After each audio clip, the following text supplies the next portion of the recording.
¿Qué tal? Muy buenas tardes. Los saludo con mucho gusto en esta inauguración virtual de la exposición colectiva titulada El tiempo incierto del doctor Raúl Sangrador. Para mí es un gusto presentar a las autoridades y a los artistas que hoy nos acompañan. Quiero saludar con mucho gusto al doctor Eduardo Núñez Rojas, quien es titular de la Secretaría de Extensión y Cultura Universitaria de la Universidad Autónoma de Querétaro. ¿Qué tal? Muy buenas tardes a todas, a todos y los saludo con mucho cariño. Muchas gracias. Saludo con mucho gusto a la doctora Luz del Carmen Magaña Villaseñor, quien es la directora del Centro de Arte Bernardo Quintana. Hola, muchas gracias. Con todo gusto y placer saludamos al curador Francisco de Paula. Una alegría estar con todos ustedes. Muy buen día. Y por supuesto, saludamos con mucho gusto al doctor Raúl Sangrador, quien es el coordinador, líder de este proyecto, gran proyecto titulado El tiempo incierto, y que bueno, en breve nos pondrá en contexto. Bienvenido, doctor Raúl Sangrador, y muchas felicidades. Muchas gracias a todos por estar aquí. Para dar inicio a este protocolo de inauguración, cedo las palabras al doctor Eduardo Núñez Rojas, secretario de Extensión y Cultura Universitaria de la Universidad Autónoma de Querétaro.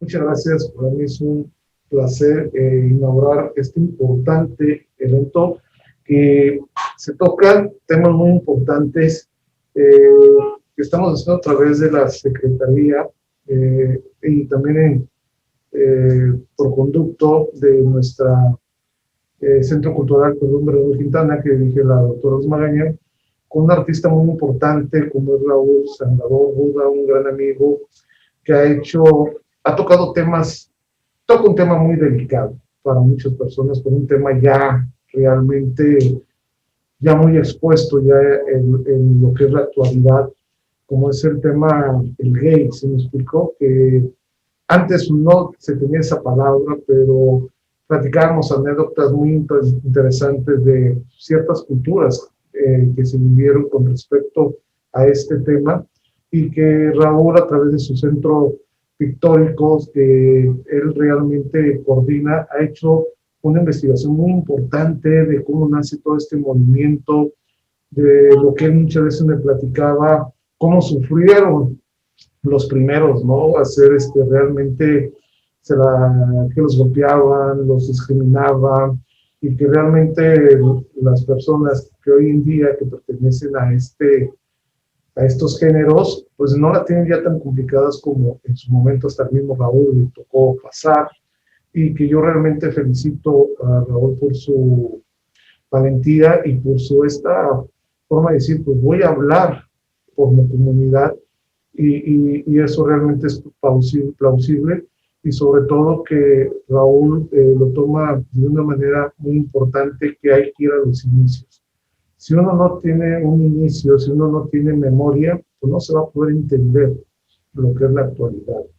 Entonces yo por eso me congratulo y realmente aplaudo mucho a Raúl que esté haciendo este tipo de eventos, y que realmente siempre es importante, puesto que todos los temas son abiertos para una sociedad como es la actual, una mente un poco más abierta, y que realmente es dar a conocer todo este trabajo de investigación que él está haciendo, y que realmente yo, cuando fui director y fue conmigo el que surgió esta coordinación, yo vi cómo ha ido creciendo Raúl en todos estos aspectos. Así que pues, muchas felicidades, Raúl, y aquí seguimos apoyando tu tema y a través de la Secretaría, y yo sé que esto va a seguir creciendo, y sobre todo por el tema tan importante que traes tú hoy en la mesa.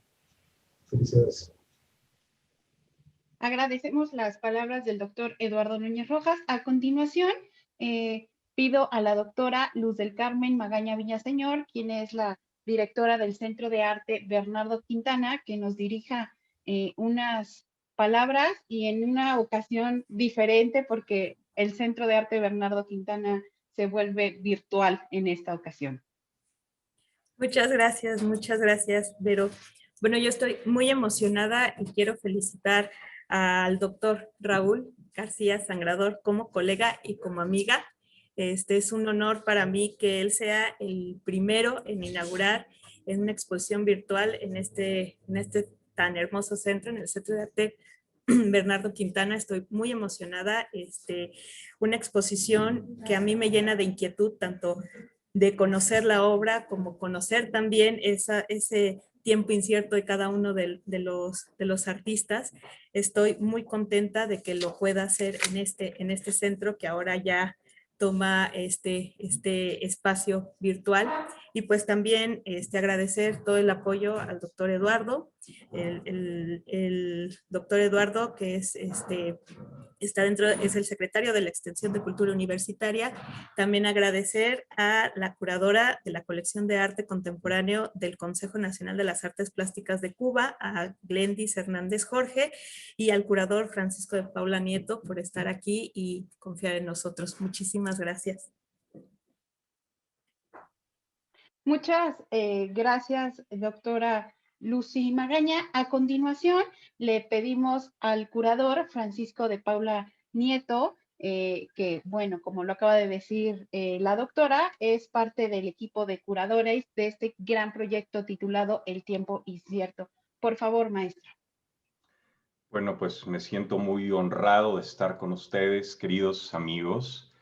El tiempo incierto es una iniciativa sumamente encomiable, como todo lo que realiza el Centro de Estudios Pictóricos de la Facultad de Bellas Artes de la Universidad Autónoma de Querétaro, a cargo de mi queridísimo amigo Ril García Sangrador, a quien considero uno de los artistas plásticos más importantes de Querétaro en nuestras latitudes, y también uno de los divulgadores más importantes de la cultura gay, de la cultura de género y de la cultura LGBTXYZ+,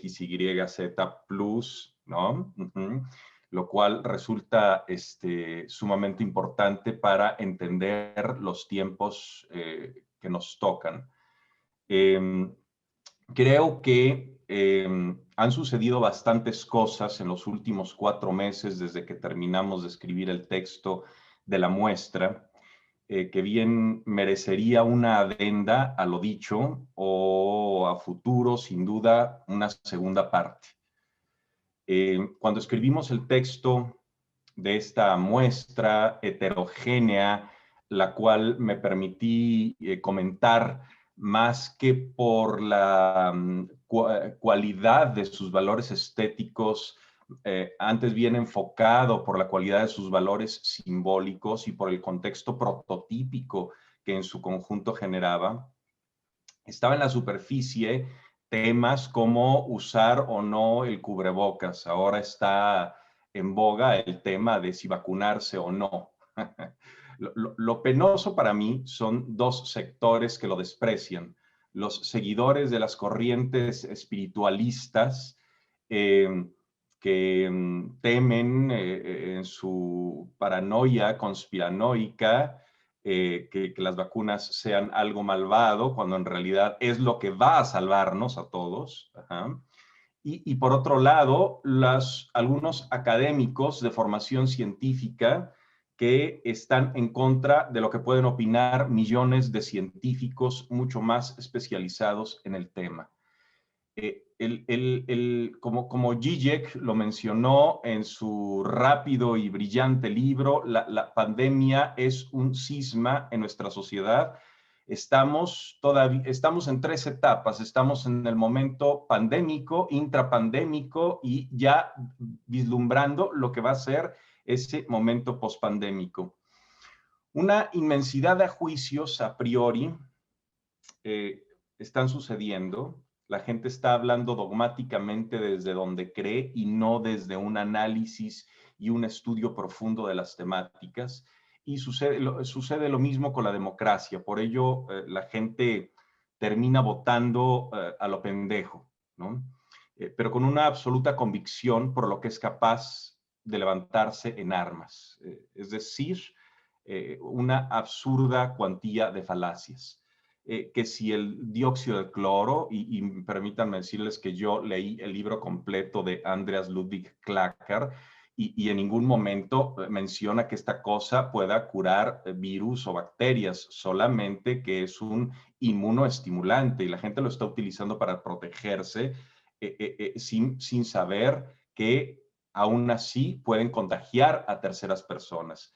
Que Bill Gates es el anticristo, cuando en realidad es una de las personas que más ha fomentado en favor de la salud mundial, ha donado miles de millones de dólares en favor del desarrollo de vacunas y es una de las personas que nos está salvando. Que la tecnología 3G es nociva para la salud, que vacunarse es peligroso, que la educación online es funcional y esta es otra falacia en la cual hemos caído y en realidad vamos descubriendo al paso del tiempo. Creemos que simplemente al trasladar nuestros modelos didácticos a las plataformas online, esto va a funcionar.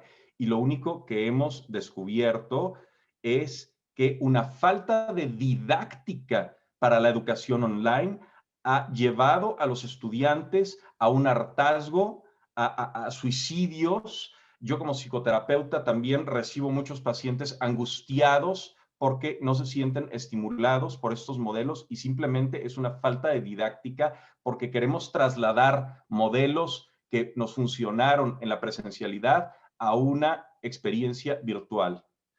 Pero la realidad es que la crisis económica se está trasladando al futuro, pues una buena parte se ha amortizado en el endeudamiento público, pero la parte más importante que no alcancé a observar en el texto es la parte más importante del Armagedón.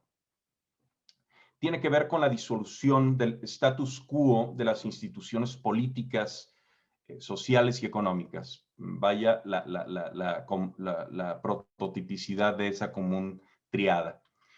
Comienzo con el 8M, la marcha de las mujeres, en donde me parece que se está escribiendo el arte rupestre más importante de nuestros tiempos. Así como en el Paleolítico se dio la evolución del lenguaje en las cavernas, ahora se está dando otra nueva revolución, pero no nos estamos dando cuenta del todo. Yo quisiera recordar un poco antes de la pandemia lo que sucedió en el Monumento a la Independencia en la Ciudad de México, donde de pronto se pinta por encima de los símbolos que se consideran fundacionales de la cultura mexicana, los héroes y vaya la independencia misma, la soberanía de la nación, ¿no? Observemos hace poco aquí en Querétaro, en la marcha, la destrucción de la Fiscalía para investigaciones en homicidios, lo cual me parece sumamente importante, más que la destrucción o la afectación de otros negocios, porque son finalmente los responsables de este tema. Pero bueno, puede parecer evidente el por qué se da todo esto. Claro que es penoso el homicidio, todo homicidio por temas de género, y aquí va no solo el homicidio contra las mujeres, sino el homicidio contra los homosexuales, el homicidio contra los transexuales, el homicidio contra los bisexuales. Es decir, vivimos en una sociedad cerrada, el homicidio contra las personas que ya están muriendo porque tienen VIH, por Dios, ¿no? Ajá, etcétera.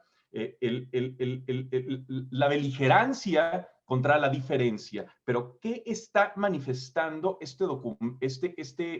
esta marcha a nivel inconsciente? Y eso creo que también está manifestando esta muestra a nivel inconsciente y por ello lo cito.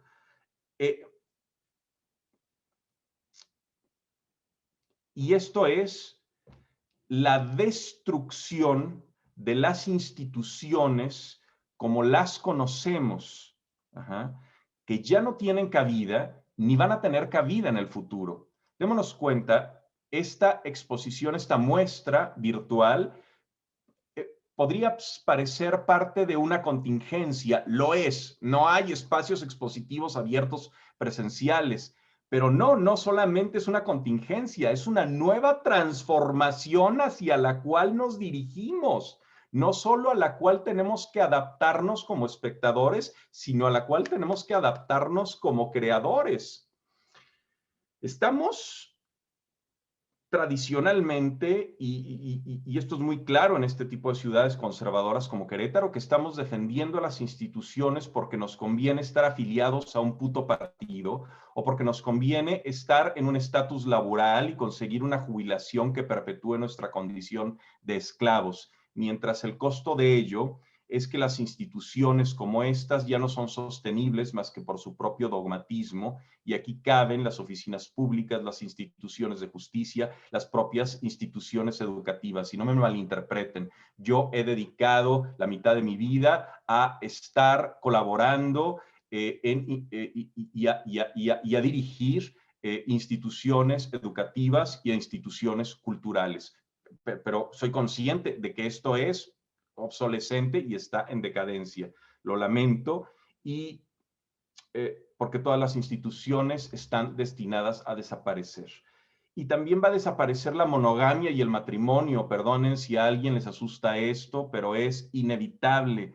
Como la subversión más importante, el punto más álgido que la 8M está pintarrajeando con símbolos de anarquía sin saberlo, es la clave de toda esta destrucción. Aquello en lo cual quienes no pongan sus ojos perecerán. La economía. La muestra más clara de cómo la gente del mundo está dejando de confiar en las instituciones civiles es que durante el 2020, mientras las divisas tradicionales temen el colapso, mientras todos tememos el colapso en general, y se sostienen estas divisas a fuerza de aumentar y aumentar la deuda, otras se disparan hasta la luna y no nos damos cuenta el público de a pie. Las criptomonedas se van hasta el cielo. Pero este retraso nos puede costar muy caro si no nos damos cuenta. Mientras nosotros estamos produciendo piezas al óleo sobre el lienzo, ¿qué está pasando en el mundo del arte altamente desarrollado? Los non-fungible tokens.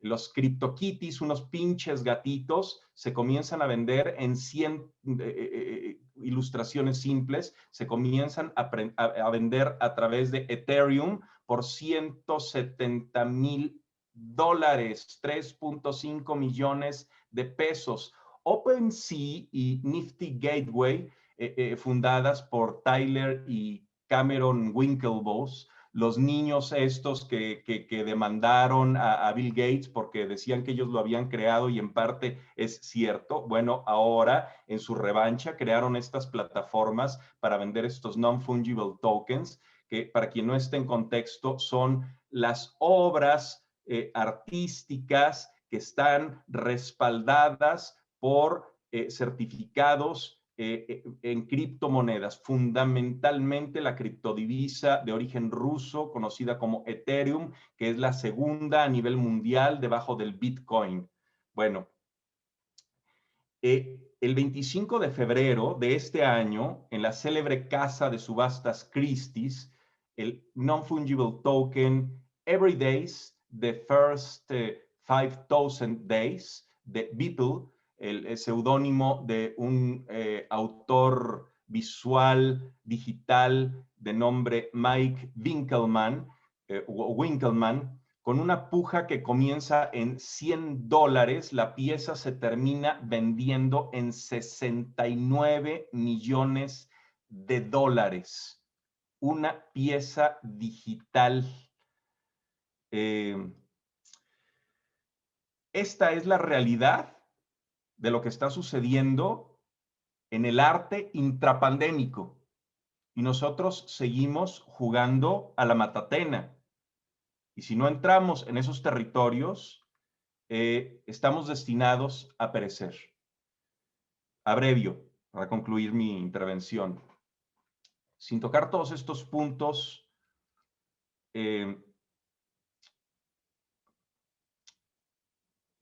a mayor profundidad en la presentación, insinuando solamente algunos de ellos, por eso me permito citarlos en este momento. El texto comienza con una idea transformadora de lo incierto para llegar a las visiones de lo desolador y llegar a un punto esperanzador derivado de la pandemia, porque la pandemia nos está transformando y nos debe transformar para bien. Abre una nueva etapa en la historia del mundo y por supuesto en la historia del arte. El mundo en cuanto a divisas está cambiando. El respeto al espacio privado y del otro está mejorando. La higiene personal tiene una renovada dimensión. La vida laboral se ha transformado y esa transformación está en proceso de perfeccionamiento. Las instituciones se rediseñan y se redimensionan o perecen. Y el arte tiene totalmente una nueva dimensión. Muchas gracias. Muchas gracias por esta participación al curador Francisco de Paula Nieto, que, bueno, forma parte de este gran equipo de curadores. Y bueno, vamos a dar cierre a este protocolo de inauguración de la exposición virtual titulada El tiempo incierto, con las palabras del doctor Raúl García Sangrador, quien nos va a poner en contexto de todo lo que vamos a ver en esta exposición. Muchas gracias, doctor.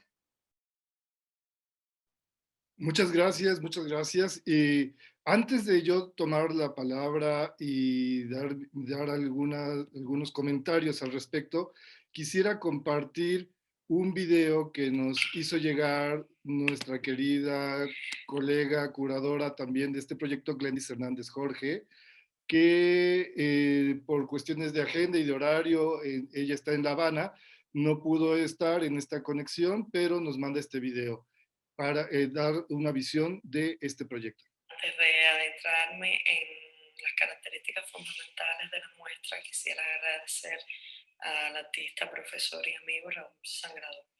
Como curadora invitada, es un placer poder compartir en este espacio e incorporar algunos de los criterios relacionados con el proyecto El tiempo incierto.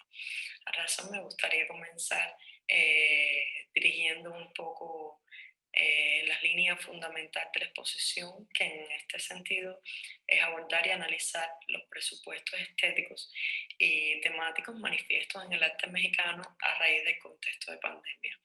En tanto, refiere a un marco físico y temporal concreto que ocupa un fenómeno natural que se torna plural y cada vez se hacen más visibles las permutaciones tanto en el aspecto económico, político y social como cultural. En este sentido, el proyecto se aproxima a la naturaleza del cambio a partir de las conductas socioestéticas declaradas en la creación artística. Enfocados en este inminente vínculo arte-vida como narrador cognitivo-comunicativo, creemos que se puede contener y enunciar los primeros registros de la crisis denominada. En este sentido, nos anima una visión relacional e interaccionista desde todas las posturas creativas. A razón, juega un papel fundamental entender la correspondencia entre la dimensión dialógica de los discursos varios e interpretar su simultaneidad comunicativa. Hago referencia a las particularidades de cada autor, es decir, dentro del discurso individual para alcanzar el registro conjunto que vendría siendo las circunstancias colectivas, que no es más que la suma de cada una de estas perspectivas o análisis individuales propuestos por los creadores que participan en la muestra. Me gustaría destacar algunos de los aspectos que más me llaman la atención o que me llamaron la atención dentro del proyecto. En este sentido, me refiero a que nos dio la posibilidad de que coexistieran diferentes generaciones artísticas, puesto que no se limitó la participación de los creadores, sino que en razón se incluyeron tanto a artistas de gran reconocimiento como jóvenes creadores jóvenes creadores independientes o académicos, ya sea.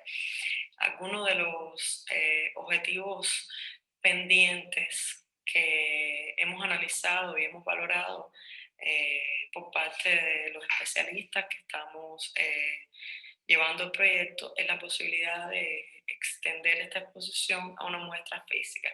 Lo que me hace preguntar, y no quiero extenderme mucho en relación a esto, pero sí me gustaría comentarlo, es en caso de tener la posibilidad de llevarlo al plano físico, esto iría contra la naturaleza propia del proyecto. Es algo que me gustaría que analizáramos un poco, pues si bien el espacio físico nos posibilita la selección cuidadosa de las obras que serían emplazadas a fin de un discurso compendiado y la interacción tangible entre la propuesta curatorial y los espectadores, también a su vez nos regula la capacidad de participación, que en este sentido es una de las cosas fundamentales por las que aboga el proyecto, por la participación de diferentes generaciones de artistas, de creadores con diferentes valores estéticos o, o características individuales.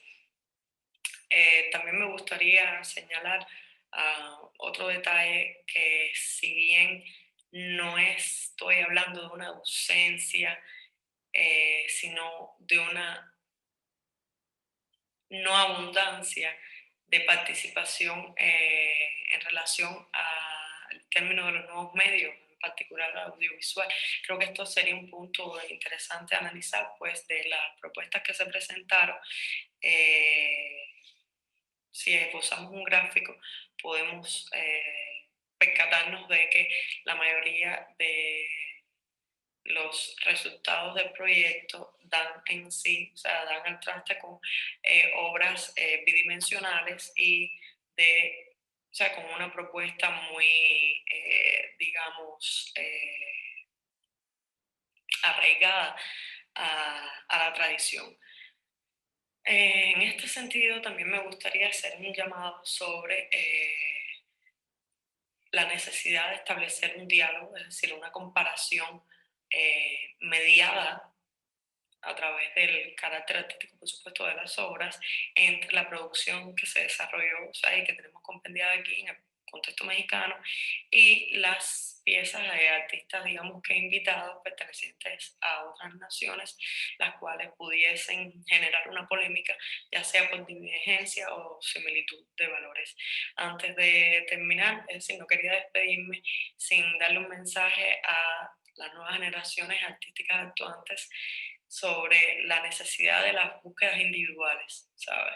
Y el carácter creativo, pues es importante no olvidar que no podemos desprendernos de la tradición, pero debemos establecer nuevas estructuras a la par del contexto, pues en sí estos patrones serán, digamos que, la tradición de quienes lo sucedan.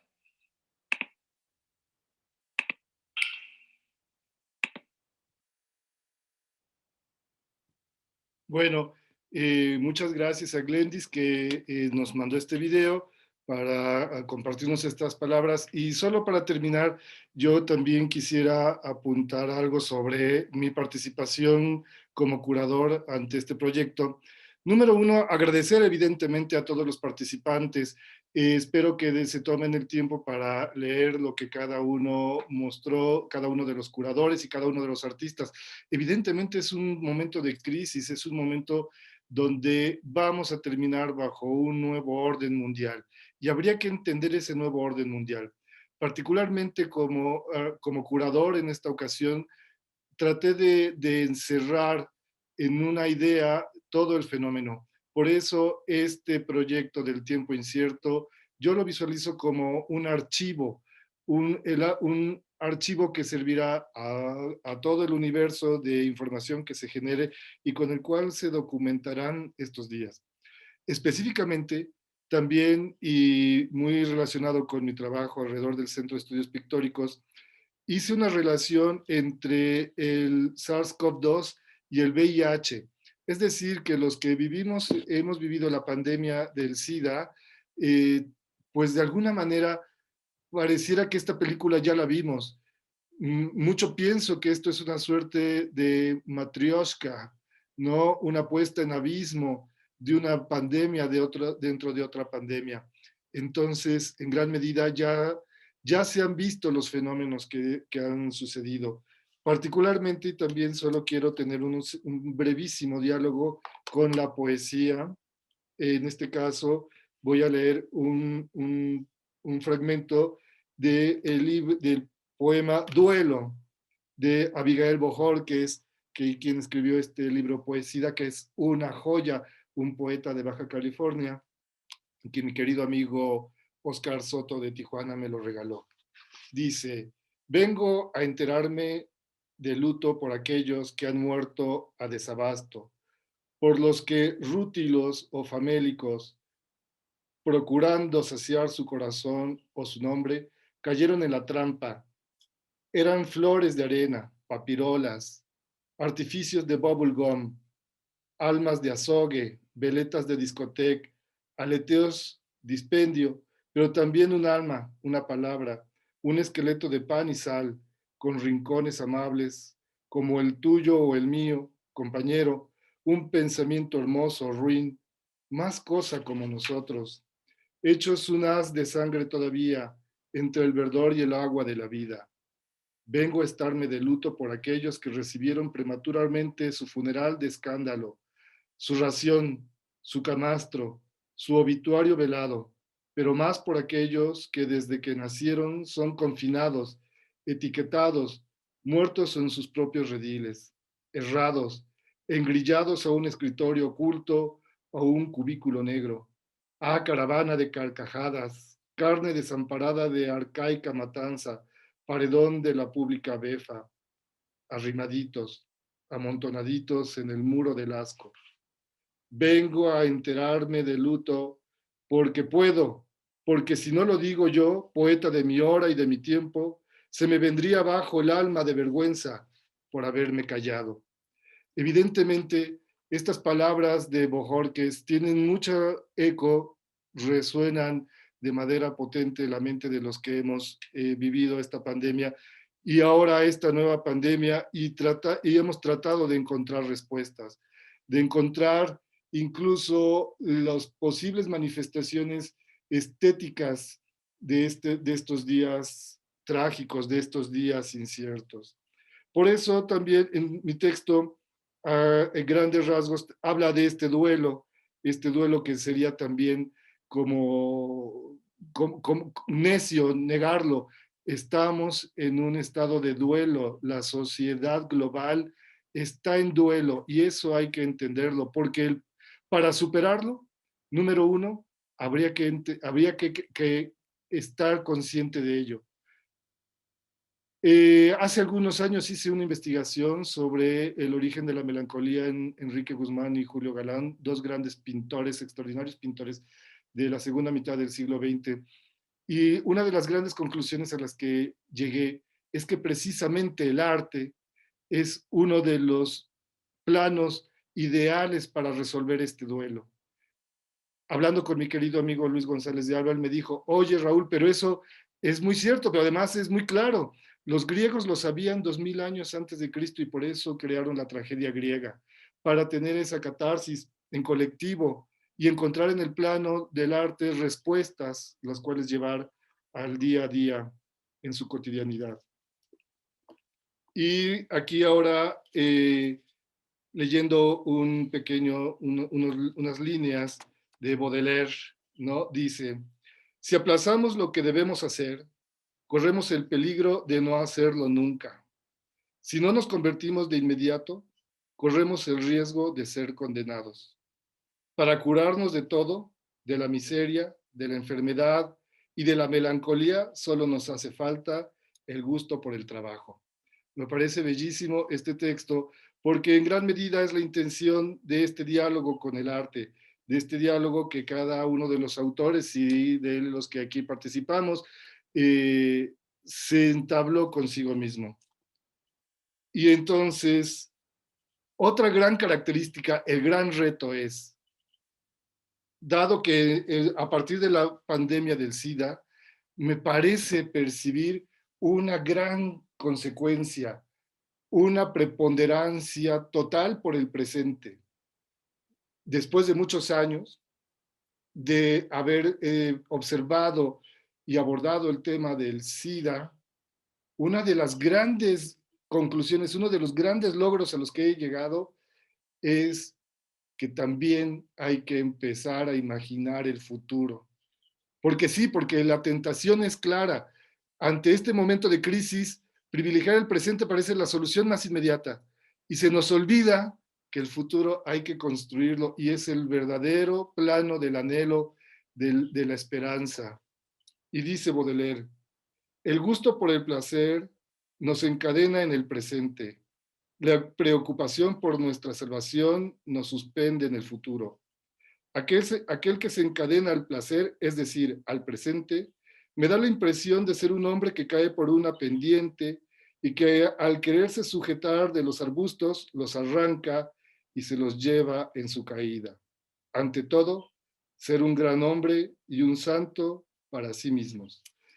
Entonces, solo para terminar, y a manera de conclusión, desde mi punto de vista, creo que el gran plano que habría que privilegiar ante este momento de crisis es el del futuro inmediato, el cómo vamos a construir nueva poesía, nuevas rutas estéticas, cómo va a ser nuestro diálogo. Específicamente a mí me interesa mucho el plano de lo pictórico, cómo va a ser este plano de lo pictórico ante lo virtual. Se vienen grandes retos. Y eso me emociona mucho. Espero que esa emoción también, evidentemente, sea compartida por todos los que nos acompañan. Muchas gracias a todos por participar.